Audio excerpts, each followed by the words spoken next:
What did you do? I got up at that moment and followed him out and into the foyer area, and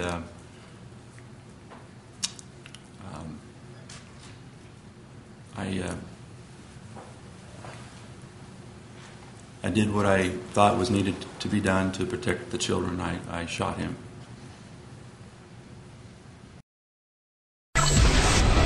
Word came from a Kansas courtroom just a few minutes ago. This scene in a Wichita, Kansas courtroom today. A life sentence for Scott Roeder. With no chance of parole for at least 50 years. Roeder claimed he was justified because the doctor performed late-term abortions. In May of last year, Scott Roeder walked into a church and shot Dr. George Tiller. Dr. Tiller was one of the few people in the country to provide late abortions. For decades, Dr. Tiller had faced harassment and death threats, even surviving an assassination attempt in 1993. Roeder's lawyers marshaled a defense based on his long-standing anti-abortion beliefs and his religious convictions, saying that he saw himself as a foot soldier in a war. His logic, his reasoning was that he was following God's law. Through murdering which God condemns in the to protect unborn babies. They called character witnesses, fellow anti-abortion activists, to support this description. His heart was with the babies. He was always cool, but he was never cold. Everyone will agree he honestly believed that he could do some good, and he was willing to sacrifice his own freedom and life itself for others. But beyond the attempts by his defense team, a different picture of Scott Roeder was emerging, one that employed a separate vocabulary. For example, here is how a friend of the Tiller family compared Dr. Tiller with the man who murdered him. It's his devotion to his family, his dedication to medicine, his defense of women's rights, and most interestingly, his belief in the rule of law.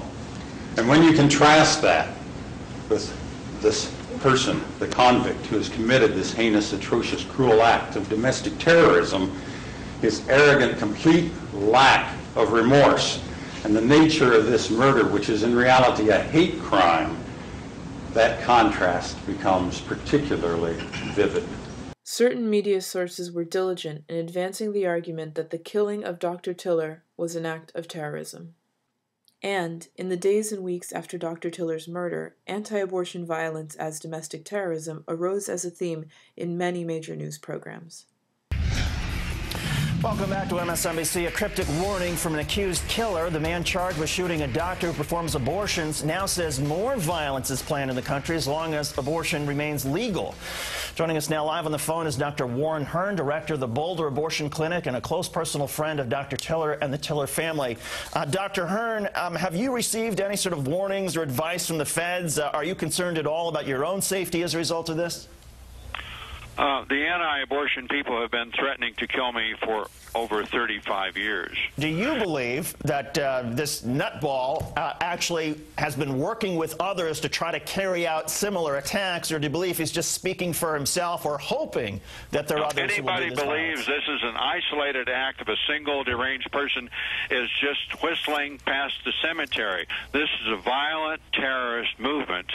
On the response to the assassination of Dr. Tiller, how to define it, let's turn to Andrew Sullivan. This is terrorism, isn't it? Why do people seem reluctant to use the term? I think because we don't like to think of terrorists as people like us. And I think the psyche wants to separate that act from us.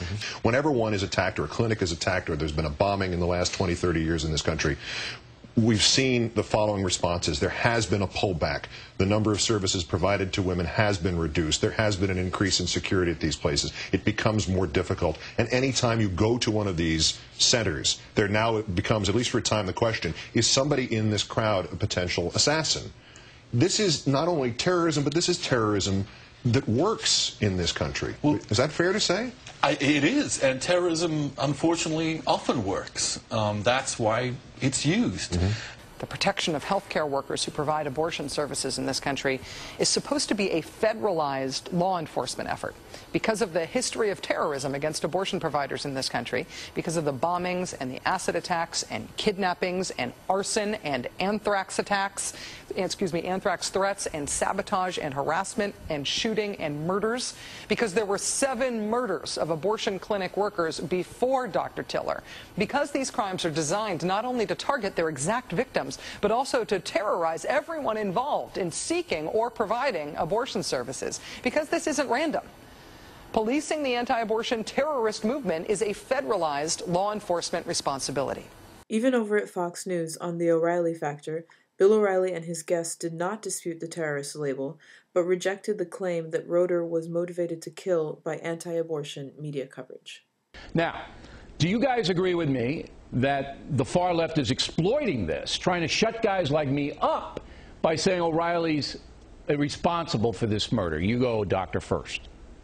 Absolutely, and let me tell you, as an expert witness who testifies about people's motivations for committing crimes, ideologically driven killers rarely are influenced by anything other than their ideology. And Obama got this wrong a few days ago when he said that people become terrorists because they hear what's going on at Gitmo. No, they don't. They become terrorists because of ideology. And just like this guy, almost certainly and exclusively because of ideology, shot Tiller. These people who are saying that this drivel to you are as far off on their side of the issue as this shooter is on his. Well, I'm not happy that George Tiller got murdered. I think that's terrible, and I said that flat out. I think the guy who did it's a domestic terrorist. I don't think it was a crime of murder. I think it was a terrorist act, and I feel bad for Tiller's family. So there is some degree of consensus on this issue. But is this the same idea of terrorism we've all gotten used to? Are we working to combat this terrorism with the same zeal and determination as the other terrorism? And when the next attack on an abortion provider takes place, where will it fit in our conversations about religious violence, about shoe bombers and underwear bombers, color-coded terror-level alerts, and other government responses?